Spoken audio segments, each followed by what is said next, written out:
కలాం గారు ఒక్కొక్క మాట మాట్లాడుతుంటే కన్నుల నీరు వస్తాయి. ఆయన ఒక కాన్వెంట్ స్కూల్కి వెళ్ళారు, అందరూ చిన్న చిన్న పిల్లలు.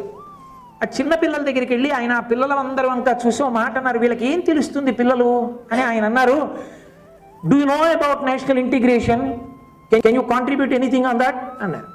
ఓ చిన్న పిల్లడు చెయ్యి ఎత్తాడు. ఎత్తితే ఆయన అన్నారు, కమాన్ హియర్ అని తీసుకొచ్చి మైక్ ఇచ్చారు, చెప్పు what you mean by national integration అన్నాడు. అతను అన్నాడు, ఒక అరణ్యంలో చాలా పక్షులు ఉన్నాయి, చాలా జంతువులు ఉన్నాయి, దావాగ్ని చుట్టుకుంది, పెద్ద అగ్నిహోత్రం, అడవి కాలిపోతుంది, అన్నీ పారిపోతున్నాయి. ఒక చిన్న పిట్ట ఒక గోరింక లాంటిది గబగబా వెళ్ళి అక్కడ ఉన్న చెరువులో నీళ్లు తన చిన్ని ఆ చంపుటములలో పట్టుకుని తీసుకొచ్చి చుక్క చుక్క పోసి మళ్ళీ ఎగురుతోంది. అగ్ని నవ్వింది, ఓసి పిచ్చిదానా, పులులు పారిపోతున్నాయి, సింహాలు పారిపోతున్నాయి, నువ్వెందుకే ఇంతంత నీటి చుక్కలు తెచ్చి నా మీద పోసావు ఆరతానా అంది. ఆ చిన్న గోరింకంది, నేను నీటి చుక్క పోసి నిలబడినట్టే నన్ను చూసి పారిపోతున్నవన్నీ నోటి నిండా నీళ్లు తెచ్చి నీ మీద పోస్తే నువ్వు ఉండవని గుర్తు తెచ్చుకో అంది. అలా పులిని సింహమని కాకుండా అన్నీ కలిపి నోటి నిండా నీళ్లు తెచ్చి అగ్ని మీద పొయ్యడమే నేషనల్ ఇంటిగ్రేషన్.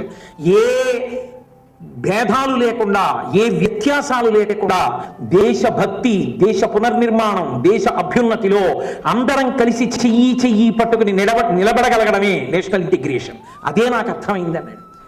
కలాం గారు ఆ పిల్లాన్ని పైకెత్తి కౌగులించుకున్నారు. I want such students. ఆయన చెప్పుకున్నారు ఒక యూనివర్సిటీలో ఇండామిటబుల్ స్పిరిట్. అటువంటి దృఢ దీక్ష ఏర్పాటు చేసుకోండి. నేను తరచూ నా ప్రసంగాల్లో కూడా, ప్రవచనాల్లో కూడా కోట్ చేస్తూ ఉంటాను. ఒకప్పుడు రాష్ట్రపతి భవన్కి వెళ్ళారు పిల్లలందరూ వాళ్ళందరూ physically handicapped, mentally retarded. Prize విన్నర్స్ని, ఇతర పిల్లల్ని రాష్ట్రపతి భవన్కి తీసుకెళ్తే మొఘల్ షరాయ్ గార్డెన్స్లో కూర్చోబెట్టారు.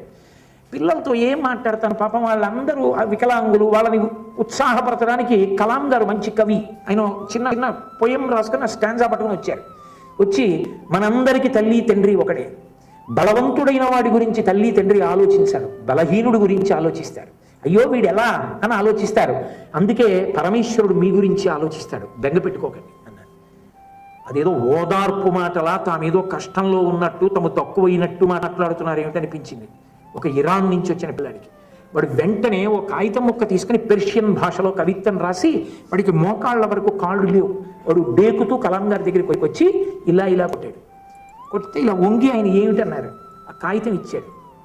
ఆయన చదివారు, నాకు మోకాళ్ళ వరకు 2 కాళ్ళు లేవు. 2 కాళ్ళు లేవని నేను బాధపడలేదు, నా జీవితంలో ఎవరి ముందు మోకరిల్లవలసిన అవసరం లేదని గర్వపడుతున్నాను.